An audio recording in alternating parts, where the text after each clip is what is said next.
Hello students, I'm your guest lecturer Shamira Khatun and this is your channel Diploma Chemical Engineering Classes। तो आज का जो topic होने वाला है वो बहुत इंपॉर्टेंट है क्योंकि ये इंटरव्यू पर्पज से, रिटन एग्जाम के पर्पज से, एकेडमिक एग्जाम के पर्पज से बहुत ही इंपॉर्टेंट है। ये कॉमन टॉपिक है chemical technology 2 and fertiliser technology में। ठीक है, तो इस टॉपिक को हम बहुत अच्छे से डिटेल में समझेंगे और हिंदी में समझेंगे ताकि आप आसानी से इसके बारे में लिख सके, ये समझ सके। और इससे रिलेटेड जो बुक का लिंक है ना, पीडीएफ का, वो मैंने डिस्क्रिप्शन बॉक्स में डाल दिया है। इससे रिलेटेड बुक की जो भी नॉलेज है मैं शॉर्ट वीडियो भी बना चुकी हूँ, तो आप उसको भी वहां से जाके देख सकते हैं कि कहाँ से बुक परचेज करनी है। तो चलिए आज का टॉपिक स्टार्ट करते हैं कि यूरिया बनेगा कैसे। तो यूरिया, पहले जब भी मैंने बताया है कि कोई भी केमिकल आप जो बना रहे हैं उसके बारे में आपको उसका फॉर्मूला, तो केमिकल फॉर्मूला लिखना ही लिखना है, साथ में उसकी थोड़ी बहुत प्रॉपर्टीज लिखनी है। फिर क्या रॉ मटेरियल यूज हो रहा है, तो यहाँ हम देख लेते हैं क्या रॉ मटेरियल है। यहाँ पे है अमोनिया एंड CO2, ये आपका रॉ मटेरियल है। ठीक है, और क्या देखना होता है, हमें समझनी होती है केमिकल रिएक्शन। तो केमिकल रिएक्शन अगर हमें समझनी है तो हम कैसे समझेंगे कि भाई देख रहे हैं कि अमोनिया के 3 से 5 मोल लिए जा रहे हैं और कार्बन डाइऑक्साइड का 1 मोल लिया जा रहा है। जब इन दोनों का कंप्रेस करके, ये कंप्रेसर का सिंबल है, कंप्रेस करके हमने क्या किया, रिएक्टर में ले जा रहे हैं। तो यहाँ रिएक्टर में रिएक्ट होके फिर हमें यूरिया मिल रहा है। ये आपका एक सिंपल सा अगर ब्लॉक डायग्राम के हिसाब से समझेंगे तो इस तरह से रिएक्शन हो रही है। तो ये जो रिएक्शन है, केमिकल रिएक्शन, ये 2 स्टेप में होती है।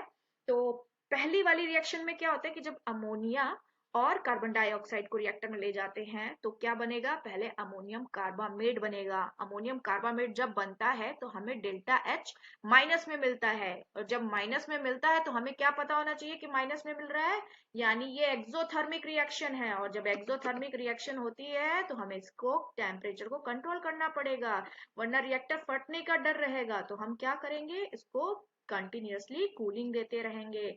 और दूसरे स्टेप में कौन क्या हो रहा है कि दूसरे स्टेप में हमारी जो ये कार्बामेट है, ये आपका अमोनियम कार्बामेट किस में टूट रहा है, यूरिया में एंड पानी में। और यूरिया और पानी में टूट रहा है तब इसका डेल्टा एस देखिए प्लस में है। तो प्लस का मतलब क्या हो गया, ये इंडोथर्मिक है, यानी बाद में हमें इसको हीट देनी पड़ेगी। इसीलिए यहाँ पे हीट एक्सचेंजर लगाया है और इसको प्रॉपर हीटिंग किया गया है। अब इसकी फ्लो शीट में आते हैं। ये तो सिंपल सी एक केमिकल रिएक्शन समझी हम लोगों ने। तो रॉ मटेरियल पहले ही मेंशन किया, अमोनिया है एंड कार्बन डाइऑक्साइड है। फ्लो शीट आपकी जहां से स्टार्ट होगी आपको ठीक उसी तरह, जैसे ये दिख रहा है ना एरो, जहां से भी आपकी स्टार्ट होगी आपको भी एरो ऐसे मेंशन करना होगा ताकि पता चले कि फ्लो शीट स्टार्ट कहाँ से हो रही है। तो कार्बन डाइऑक्साइड का 1 मोल कहाँ ले गए, कंप्रेसर में। ये क्या है, कंप्रेसर है। अमोनिया का 3 से 5 मोल, ठीक है, कहाँ ले गए, कंप्रेसर में ले गए। अलग अलग कंप्रेसर से कंप्रेस करके हम इसको कहाँ ले जा रहे हैं, रिएक्टर में ले जा रहे हैं। तो रिएक्टर का नाम क्या है, यूरिया सिंथेसिस ऑटोक्लेव, जहां पे टेम्परेचर कितना है, 185 डिग्री सेंटीग्रेड एंड प्रेशर कितना है, 180 एटीएम्स। ओ माय गॉड, आपको देख के पता चल रहा है बहुत ही हाईली प्रेशर और हाईली टेम्परेचर वाली रिएक्शन होने वाली है। ये बहुत हाई टेम्परेचर हाई प्रेशर है इसमें।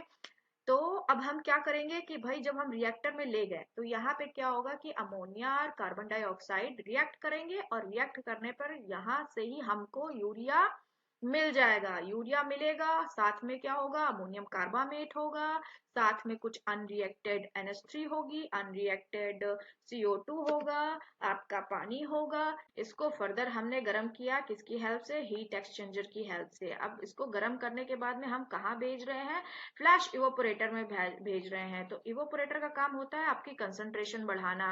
यूरिया की बेसिकली यहाँ से लेकर यहाँ तक सिर्फ कंसंट्रेशन बढ़ेगी। ओके, जो भी यूरिया बनना है वो यहाँ पे हमारा बन चुका है।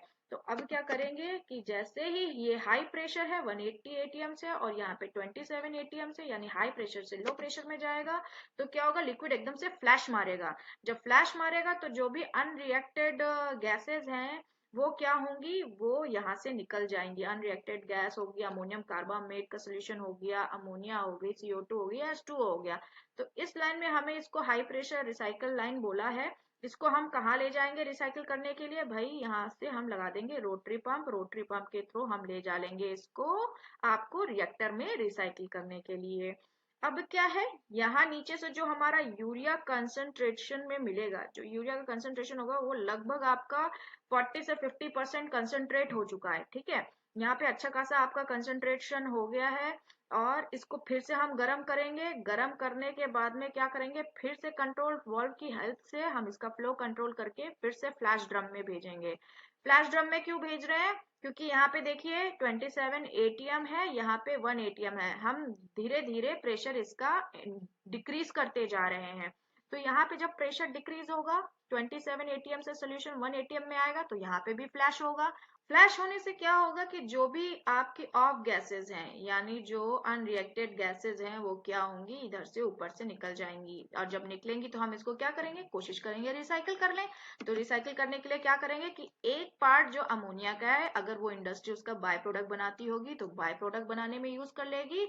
और जो बची हुई NH3 और CO2 है, जिसको हम ऑफ गैसेस कह रहे हैं, इसको हम कहाँ से रिसाइकिल कर लेंगे, यहाँ से इसको रिसाइकिल करके फिर से हाई प्रेशर वाली रिसाइकिल लाइन के साथ में ले जाते हुए जोड़ देंगे और फिर से रोटरी पंप की सहायता से रिएक्टर में रिसाइकिल कर लेंगे। ठीक है, इसको लो प्रेशर रिसाइकिल लाइन क्यों कहा, इसको हाई प्रेशर रिसाइकिल लाइन क्यों कहा है, क्योंकि यहाँ पे 1 एटीएम है तो ये लो प्रेशर हो गया, यहाँ पे 27 एटीएम है तो यहाँ पे हाई प्रेशर लाइन हम इसको कह रहे हैं, मेंशन कर रहे हैं। अब जो हमारा यहाँ से यूरिया का कंसंट्रेशन बढ़ा है, ठीक है, तो यहाँ पे हमें कितना मिल रहा है, 80% एक्वस यूरिया मिल रहा है। किसके लिए, जो कि हम यूज कर सकते हैं N2 लिकर प्रोडक्ट के लिए डायरेक्ट भी। और अगर हमें इसका भी प्रिल बनाना है, बिकॉज हम 80% एक्वस यूरिया ही थोड़ी ना, सिर्फ लिकर ही थोड़ी ना बनाना है, हमें तो यूरिया के प्रिल्स बनाने हैं। तो अब हम क्या करेंगे, यहाँ से फिर से इसको गर्म करेंगे। फिर से गर्म करेंगे। गर्म करने के लिए फिर से हमने हीट एक्सचेंजर का यूज किया। हीट एक्सचेंजर से यूज करने के बाद में हमने यहाँ पे लगाया वैक्यूम इवोपरेटर। ठीक है, वैक्यूम इवोपरेटर में कितना प्रेशर है, 60 cmHg, मतलब 60 सेंटीमीटर मरकरी के 135 डिग्री सेंटीग्रेड टेम्परेचर है। अब ये इवोपरेटर ही है, ठीक है, आपका कंसंट्रेशन बढ़ा रहा है यूरिया का, पर वैक्यूम, अंडर वैक्यूम में बढ़ा रहा है। अंडर वैक्यूम करने से क्या बेनिफिट होगा, वैक्यूम करने से क्या बेनिफिट होगा, जो ये 135 डिग्री सेंटीग्रेड का टेम्परेचर है ना, इसी पे ही हम उस सोल्यूशन को लिक्विड फॉर्म में रख पाएंगे। अदरवाइज क्या होगा, अगर हम वैक्यूम नहीं रखेंगे तो वो धीरे धीरे वहीं पे ही क्रिस्टलाइज होना शुरू हो जाएगा। और हमें क्रिस्टल्स तो बनाने नहीं है, हमें बनाना है प्रिल्स। तो हम क्या करेंगे, जितना हो सकेगा इस सोल्यूशन को वैक्यूम इवोपोरेटर का यूज करके पानी को हटाएंगे, यानी पानी को रिमूव करेंगे और मॉइस्चर को रिमूव करेंगे और उसका कंसंट्रेशन बढ़ाते हुए लिक्विड फॉर्म में रखते हुए फिर हम इसको प्रिलिंग टावर में भेजेंगे। तो वैक्यूम करने से बेनिफिट क्या होगा कि 135 डिग्री सेंटीग्रेड के टेम्परेचर पे आपको इसका लिक्विड सोल्यूशन ही मिलेगा। और जब इस लिक्विड सोल्यूशन में कितना परसेंटेज पानी है देख रहे हैं, लेस देन 1% पानी रहेगा, 99% मोल्टन यूरिया है। अब इस मोल्टन यूरिया का क्या यूज करेंगे, यहाँ पे एक पंप होता है, इन्होंने शो नहीं किया है बट आप जरूर लगा लीजिए यहाँ पे एक पंप। तो पंप आप लगाएंगे क्योंकि हमें इतनी हाइट पे भेजना है, प्रिलिंग टावर में भेजना है, हाइट में ऊपर तक भेजना है, तो एक पंप तो होना ही चाहिए।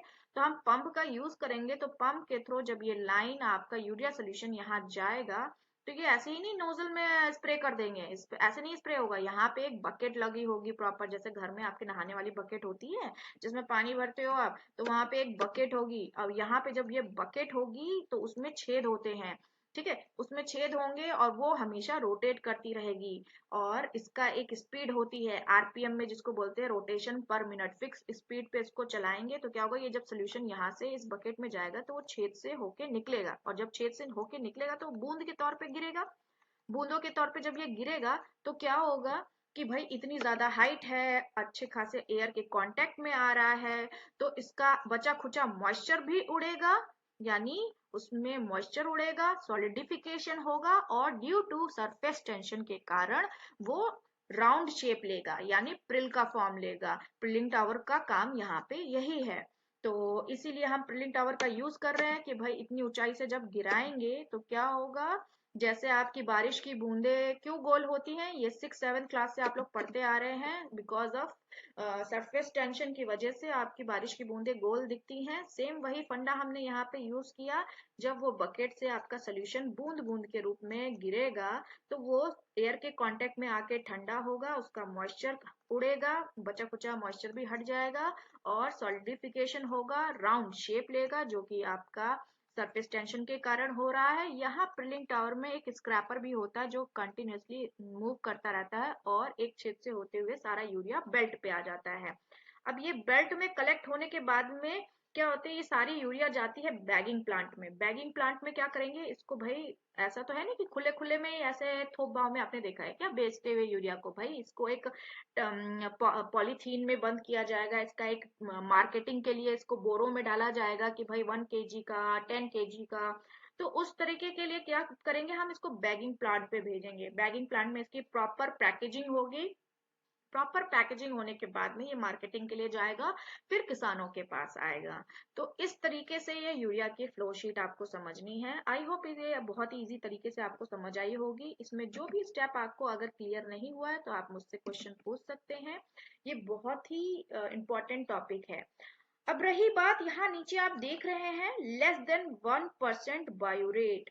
तो लेस देन 1% बायोरेट का मतलब क्या है भाई, ये बायोरेट बनना नहीं चाहिए, ये अनडिजायरेबल रिएक्शन है। जो मैंने पहले रिएक्शन आपको शो करी थी, वो उसके हिसाब से ये बायोरेट हमारा बनना नहीं चाहिए। अगर आप इसके बारे में और नॉलेज लेना चाहते हो तो मैं आपको अच्छे से इस बारे में बाद में समझाऊंगी। Okay, thank you so much.